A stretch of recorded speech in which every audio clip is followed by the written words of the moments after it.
Hello, MPS. It's your girl, Renice Washington, aka Wellness Queen, aka Employee Relations Specialist. Doesn't roll off the tongue yet, but we're working on it.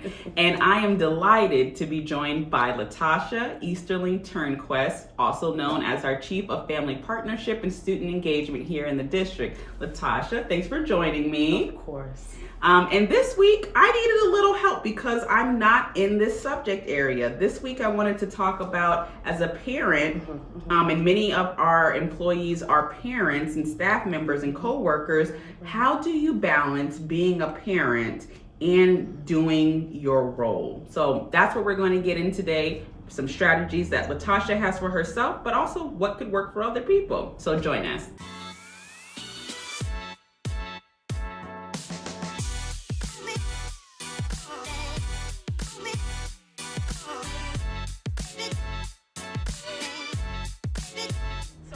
And so, Latasha, the first question I think that's important for people to know is what are the biggest challenges when it comes to balancing your work and home roles? Yeah, so for me, the biggest challenges are prioritizing, and you have to prioritize both buckets, right? You have to prioritize home, and you also have to prioritize work. So work is work. When I leave here, I try not to bring any work home. I don't do that on the weekends. My work cell phone is off. But the same token, when I'm home, I'm home. So it's definitely prioritizing those two spaces and then understanding that it's flexible. And you'll hear me talk about this in another question later on, but it's a flexible thing where the prioritizing may shift. Right. I may be at the top of my list at home one day, and that's fine. And then my grandbabies may need me, so they go to the top of the list. So it's definitely prioritizing home and work, those two buckets, but also within those buckets, prioritizing that. Right. Yeah. Those are real challenges. And so what are some strategies that you have done or could recommend for other parents in the district on how to balance this? Yeah, so 3 quick things. Be okay with saying no to something at work. If it's something that is not a major priority that you can move to another day in your schedule, do that. Yeah. You have to take care of yourself.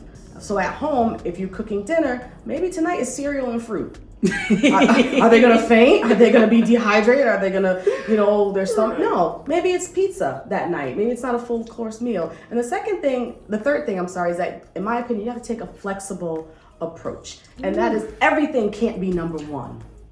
Right. Again, flexible, right? That fluid. So what's going to be number one? What's going to be most important that I need to handle right now? And then what can wait? Absolutely. Thank you. I love that, right? Because if everything's a priority, nothing is. Correct. But when it comes to our colleagues and people in other buildings, how can we make the environment more family friendly?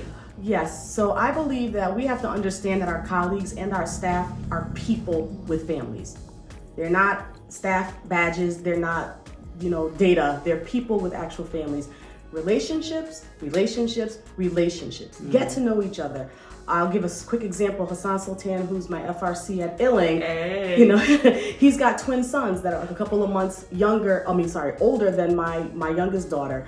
And his Nana Rose, shout out to Nana Rose, is someone that we always talk about during our check-in meetings. We'll talk and we'll connect. And he had to take a leave to, care for her. And during that time, I would call him and connect with him. But because I'd already known in conversations with him about these people that are extremely important to him, when the time came for him to take that leave, it was a no-brainer because I was aware of what was going on. So I was already in the know and I was connecting with him and how's she doing, even to this day, how's she doing? She's good? Okay, great. So I think that if you build the community will take care of itself. Woo! Community care is what saves us. We can do all the individual wellness we want, but community is what saves us. Now, I just want to really thank you, Latasha, for taking the time, for shouting out our parents. I mean, you already do the work, but parent to parent and giving advice, I think, is important. I'm proud of your journey as a Black boss woman in the district.